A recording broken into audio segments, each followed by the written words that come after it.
Pokok pembahasan dari materi kami adalah menganalisis aspek akuntansi pertanggungjawaban dan menganalisis aspek perencanaan laba dan penganggaran.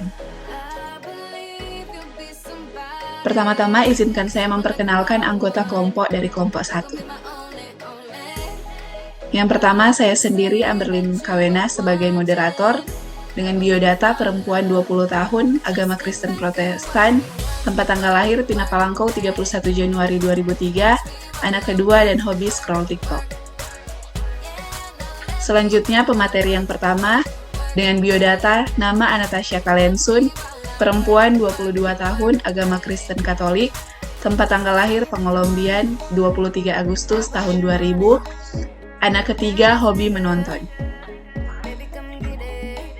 Pemateri selanjutnya ada Loy Sofia Watania, perempuan 20 tahun dengan agama Kristen Protestan, tempat tanggal lahir Silian 23 Juni 2002, anak ketiga hobi menyanyi. Pemateri selanjutnya Sylvia Sijing, perempuan 21 tahun, agama Kristen Protestan, tempat tanggal lahir Russo 11 Januari tahun 2002, anak ketiga hobi volleyball. Dan pemateri yang terakhir, Gard Simanjuntak, laki-laki 20 tahun, agama Kristen Protestan, tempat tanggal lahir Tata Totok 2 Oktober tahun 2002, anak pertama, hobi main game.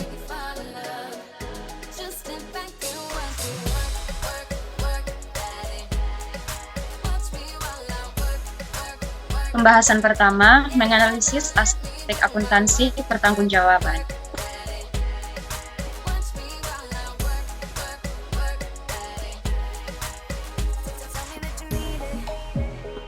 Latar belakang, akuntansi pertanggungjawaban merupakan salah satu bidang dari akuntansi manajemen yang dihubungkan dengan wewenang yang dimiliki oleh setiap manajer, atau dengan kata lain, akuntansi pertanggungjawaban merupakan media pengendalian biaya atau pendapatan dengan menghubungkan biaya atau pendapatan dengan tempat di mana biaya atau pendapatan tersebut dikeluarkan atau diperoleh oleh penanggung jawab dari tempat tersebut.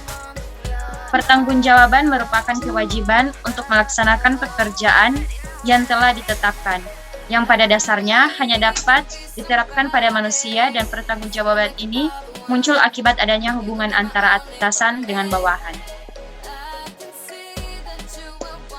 Tujuan dari akuntansi pertanggungjawaban adalah mengadakan evaluasi hasil kerja suatu pusat pertanggungjawaban untuk meningkatkan operasi-operasi perusahaan di waktu yang akan datang. Keuntungan dari akuntansi pertanggungjawaban adalah individu dalam organisasi ikut berperan serta dalam mencapai sasaran perusahaan secara efektif dan efisien. Karakteristik akuntansi pertanggungjawaban menurut Mulyadi. Pertama, adanya identifikasi pusat pertanggungjawaban. Kedua, standar ditetapkan sebagai tolak ukur kinerja manajer yang bertanggung jawab atas pusat pertanggungjawaban tertentu. 3. Kinerja manajer diukur dengan membandingkan realisasi dengan anggaran. Keempat, manajer secara individual diberi penghargaan atau hukuman berdasarkan kebijakan manajemen yang lebih tinggi.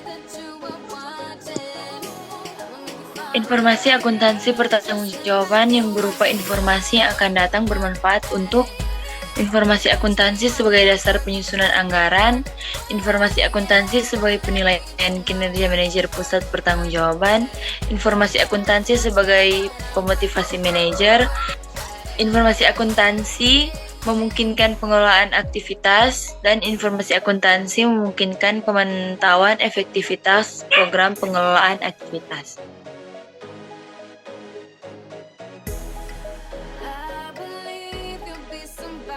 Pembahasan yang kedua, menganalisis aspek perencanaan laba dan penganggaran. Anggaran merupakan rencana laba jangka pendek yang kompetitif yang membuat tujuan dan target manajemen dilaksanakan. Anggaran adalah alat manajerial yang memastikan pencapaian target organisasional dan memberikan pedoman yang rinci untuk operasi harian. Proses penyusunan anggaran pada dasarnya merupakan suatu proses negosiasi antara manajer pusat pertanggungjawaban dan atasannya. Dengan demikian, anggaran mempunyai dua peran penting di dalam suatu perusahaan. Pertama, anggaran sebagai alat untuk perencanaan atau planning, dan yang kedua, anggaran berperan sebagai alat untuk pengendalian. Selanjutnya, anggaran memiliki beberapa fungsi, yaitu yang pertama, anggaran merupakan hasil akhir dari suatu proses perencanaan perusahaan sebagai hasil negosiasi antar anggota perusahaan, maka ia mengandung konsensus atau kesepakatan organisasi yang tentang operasional tujuan perusahaan di masa depan. Yang kedua, anggaran merupakan cetak biru bagi pelaksanaan tindakan yang merefleksikan apa yang terjadi, prioritas manajemen dalam mengalokasikan sumber daya perusahaan. Anggaran juga memberikan indikasi mengenai bagaimana unit-unit kecil organisasi diarahkan secara bersama-sama untuk mencapai tujuan perusahaan secara menyeluruh. Yang ketiga, anggaran berfungsi sebagai alat komunikasi internal perusahaan yang menghubungkan satu departemen atau divisi dengan lainnya dan dengan manajemen puncak. Yang terakhir, anggaran menyatakan sasaran dalam kinerja, kriteria kinerja atau standar yang dapat diukur dan dibandingkan dengan hasil operasi yang dicapai. Dengan demikian, dapat dijadikan dasar bagi evaluasi atau penilaian kinerja bagi manajer pusat, laba dan biaya. 5. Anggaran berfungsi sebagai alat kontrol dan dapat menunjukkan secara nyata kepada manajemen dengan kejadian yang menjadi kekuatan atau kelemahan perusahaan. Ini memungkinkan manajemen melakukan tindakan-tindakan perbaikan yang tepat. 6. Anggaran mencoba untuk mempengaruhi dan memotivasi baik manajer maupun karyawan untuk terus bertindak dengan cara yang konsisten, dengan operasi yang efektif dan efisien, serta selaras dengan tujuan organisasi. Secara garis besar, dapat 3 tahap utama proses penyusunan anggaran. Pertama, penetapan tujuan, kedua, implementasi, dan yang ketiga, pengendalian dan evaluasi kinerja.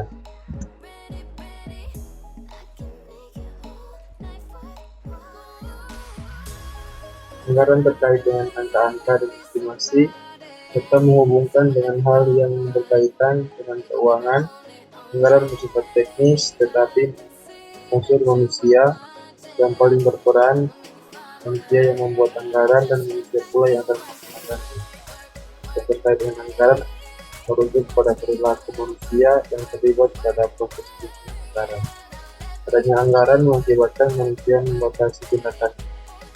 Anggaran pula yang menyebabkan manajer selalu dan secara penuhnya dipantau serta dibandingkan dengan benar yang telah ditetapkan.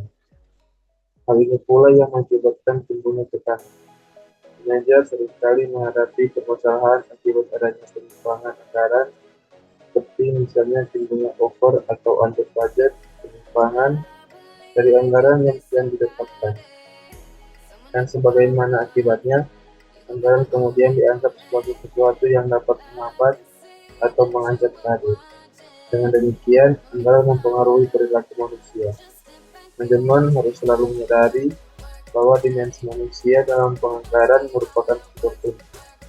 Mudah bagi manajer untuk menguasai aspek teknis dari program anggaran, tetapi tidak mudah dalam memasukkan aspek perilaku manusia.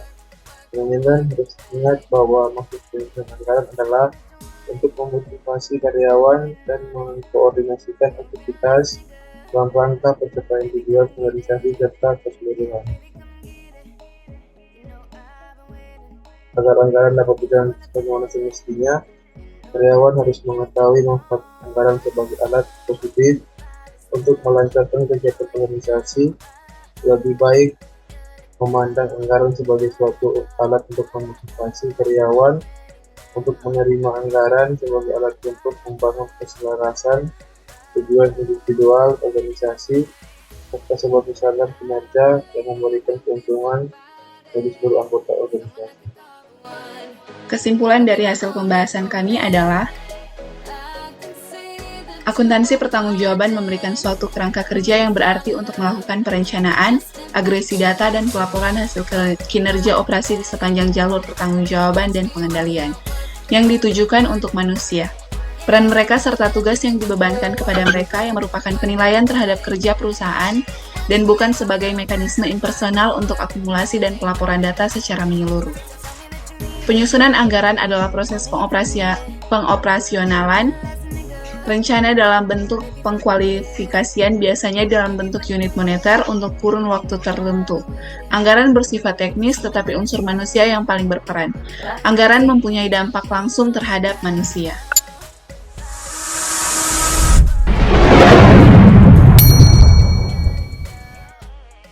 Push yourself because no one else is going to do it for you.